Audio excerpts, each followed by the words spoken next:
کو کہ میری جو بات ہے اس کو سنا جائے.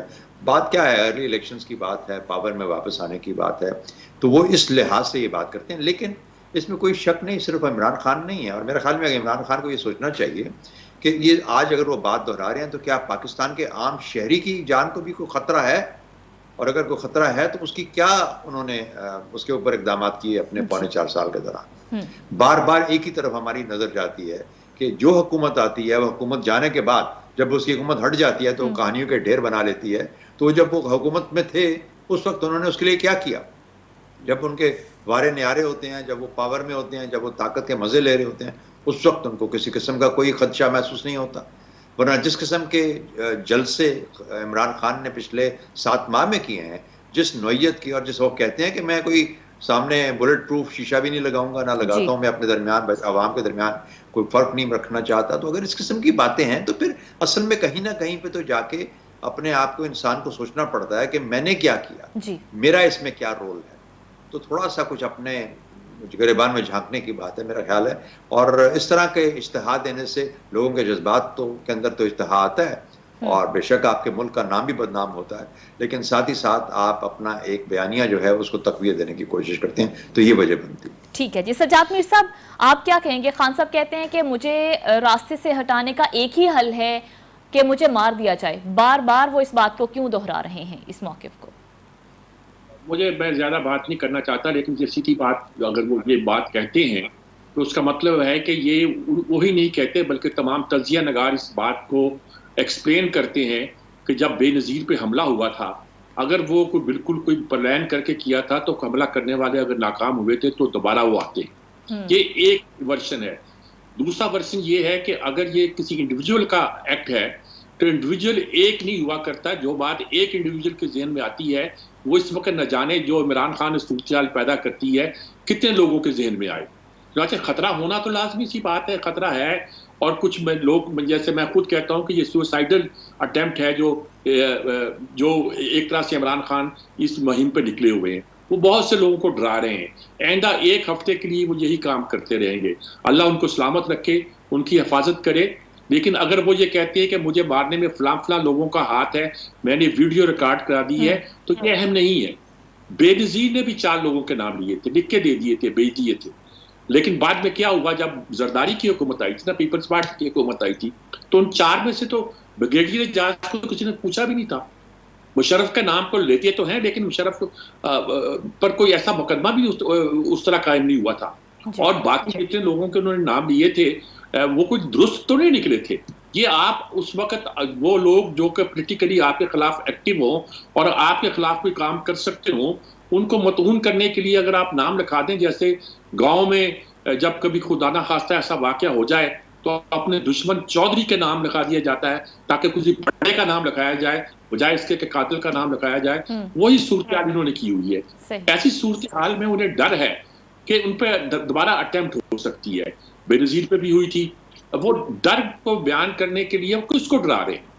اپنی حفاظت میں گھر کا سنا ہے کہ وہ بلٹ پروف شیشے لگانے کے لیے گھر کی جو انہوں نے خوبصورت نئے انداز میں رینوویشن کی ہوئی ہے اس کو خوبصورت کرنے کے لیے جو شیشے ہیں وہ بلٹ پروف بنانے کے لیے 90 لاکھ کا خرچہ ہوگا, اور وہ خرچہ خود کرنے کو تیار ہے. آخر دیکھیں عوام میں آتے ہیں تو وہ اچھا وہ شو کرنا چاہتے ہیں میں بہت بہادر ہوں, میری زندگی کو خطرہ ہے, مجھے مارا جا سکتا ہے, میرے دشمن پلان کر چکے ہیں, میں ویڈیو ریکارڈ کرا چکا ہوں, یہ سب کچھ ہو سکتا ہے, لیکن میں ڈرنے والا نہیں. میں جہاد پر نکلا ہوں, شہید ہونے کو تیار ہوں, اور ہو جائے گا, لیکن میری تحریک نہیں رکے گی. لوگ ہٹانے کے لیے اور رستہ نہیں ہے کہ میں بہت پاپولر ہوں.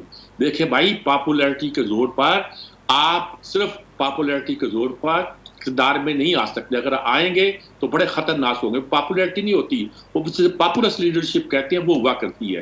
اور وہ لیڈرشپ ہم نے دیکھا ہے ساؤتھ امریکہ میں خاص طور پر اور دنیا کے مختلف ملکوں میں ایک بڑی خطرناک صورتحال پیدا کر دیتی ہے.